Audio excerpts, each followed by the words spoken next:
Growing up, I dreaded going outside. I was hot and miserable, my family took me hiking, was terrified to climb more than a foot off the ground, and would bawl my eyes out if someone even suggested skiing. The outdoors was entirely unknown to me. The landscape always changed, and I never knew what to expect. I was ruled by fear. My family always encouraged me to try, but what really gave me the courage to keep going was that I had to find a fire stick guy. Fire stick guy is a stick with two arms sticking out of him and a base that reaches above the arms to be his head. He always looked a little different, but if he had two arms and a head, it was my same old friend. No matter where I was, how afraid I felt, I always knew there was a fire stick guy nearby watching over me, believing in me. Fire stick guy was a constant in an ever-changing environment. Over the years, with Fire Stick Guy's encouragement, the outdoors became a safe space for me. So, 2 years ago, I told my mentor, Allison, I wanted to try backpacking. I used to hold myself back out of fear, but I finally had the courage to do something big. Backpacking seemed like the perfect opportunity to push myself, especially in the wilderness, where you have nowhere to go but forward. Allison mentioned that she'd always wanted to take a group of students backpacking through the Frank Church Wilderness. To her, although she is a certified National Outdoor Leadership School instructor, the thought of pulling off a trip so large and resource-intensive with high school students seemed intimidating. So I said, they'll help you apply for a grant to pay for the trip. Can make it happen? And she said yes. It all started happening so fast. I spent the fall of that year writing and reviewing the grant application and meeting with One Stone staff to plan logistics. Where we were headed was truly wild.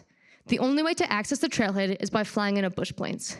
We would land in the wilderness, backpack 30 miles along Big Creek, and stay at the Taylor Wilderness Research Station nestled in the mountains.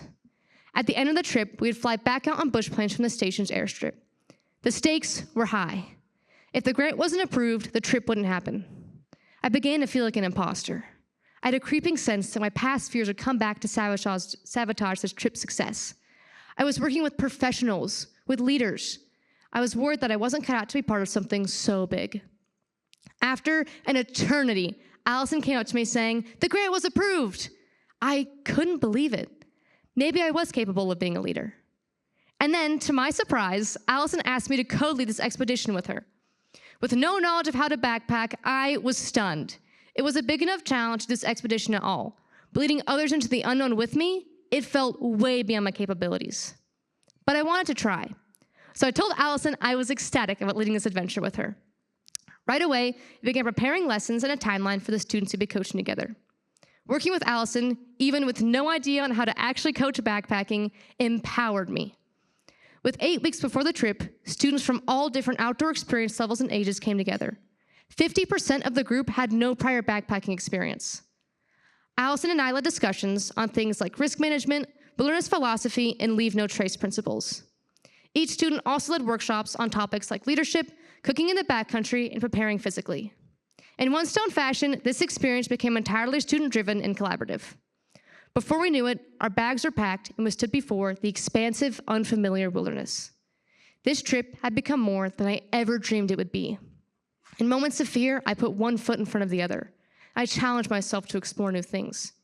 Horseback riding, rattlesnake encounters, cave exploring, river plunges, bighorn sheep sightings, and roaring creek crossings. The team had also built a culture of camaraderie and trust. We checked each other for ticks at every stop, all shared in carrying the equipment and food, helped each other put on our backpacks every morning, and we each learned to lead. It was a smashing success. On the last night, we all huddled together on the airstrip, and I cried. I never want to go home. Big Creek changed me. It changed me because Allison took a risk and believed in our dream. Big Creek taught me that I'm capable of taking the reins, both figuratively and literally, and conquering my lifelong fears.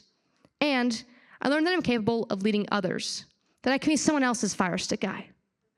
So my answer is yes, students can lead the future, but they're often limited by adults' fear of, what if?